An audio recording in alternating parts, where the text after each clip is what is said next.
ಪ್ರಭು ಪ್ರಸಾದ್ ಚಾನಲಿನ ಎಲ್ಲ ಸಹೋದರ ಸಹೋದರಿಯರಿಗೆ ಸ್ವಾಗತ ಸುಸ್ವಾಗತ.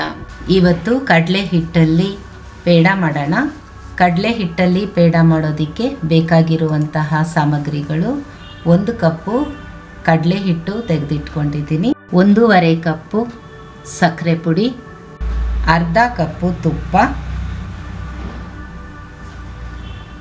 ಏಲಕ್ಕಿ ಪುಡಿ,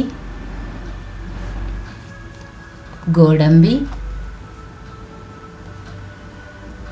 ಬಾದಾಮ್,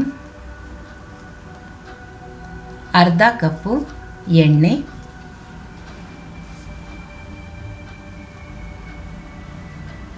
ಈಗ ಒಂದು ಬಾಣಲಿಯಲ್ಲಿ ಎಣ್ಣೆ ಹಾಕ್ತಾ ಇದ್ದೀನಿ, ತುಪ್ಪ ಹಾಕ್ತಾ ಇದ್ದೀನಿ, ಕಡಲೆ ಹಿಟ್ಟು ಹಾಕ್ತಾ ಇದ್ದೀನಿ. ಇದನ್ನು ಮೀಡಿಯಮ್ ಫ್ಲೇಮಲ್ಲಿ ಹುರ್ಕೊಳ್ಳೋಣ. ಸ್ಟಾರ್ಟಿಂಗಲ್ಲಿ ಇದು ಸ್ವಲ್ಪ ಗಟ್ಟಿ ಆಗುತ್ತೆ, ಆಮೇಲೆ ಉರಿತಾ ಲೈಟ್ ಆಗಿಬಿಡುತ್ತೆ. ನೋಡಿ, ಹೀಗೆ ನೋಡಿ ಎಷ್ಟು ಲೈಟ್ ಆಗಿದೆ.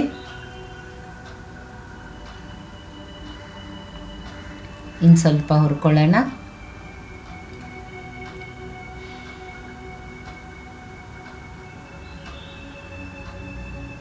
ನೋಡಿ, ಇಷ್ಟಾದರೆ ಸಾಕು.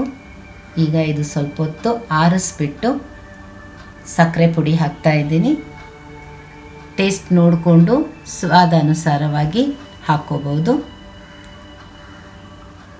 ಏಲಕ್ಕಿ ಹಾಕ್ತಾ ಇದ್ದೀನಿ, ಗೋಡಂಬಿ ಹಾಕ್ತಾ ಇದ್ದೀನಿ,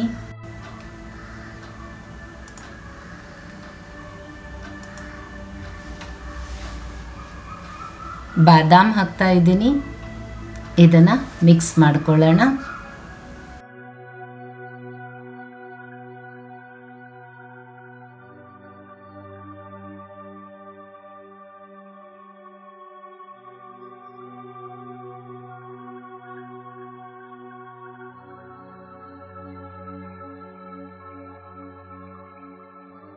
ನೋಡಿ, ಈಗ ಕೈಯಲ್ಲಿ ಚೆನ್ನಾಗಿ ಮಿಕ್ಸ್ ಮಾಡ್ಕೊಂಡ್ಬಿಡೋಣ.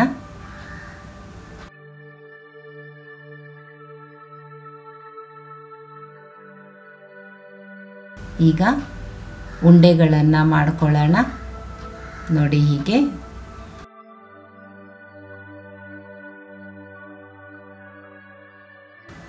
ಈಗ ಒಂದು ಉಂಡೆ ತಗೊಂಡು ಪೇಡ ಮೆಷಿನಲ್ಲಿ ಪ್ರೆಸ್ ಮಾಡ್ತಾ ಇದ್ದೀನಿ. Dry fruit optional. ನೋಡಿ, ಹೀಗೆ ಇನ್ನೊಂದು ನಾನು ಮಾಡಿ ತೋರಿಸ್ತಾ ಇದ್ದೀನಿ. ನೋಡಿ, ಹೀಗೆ ಕಡಲೆ ಹಿಟ್ಟಲ್ಲಿ ಪೇಡ ರೆಡಿ.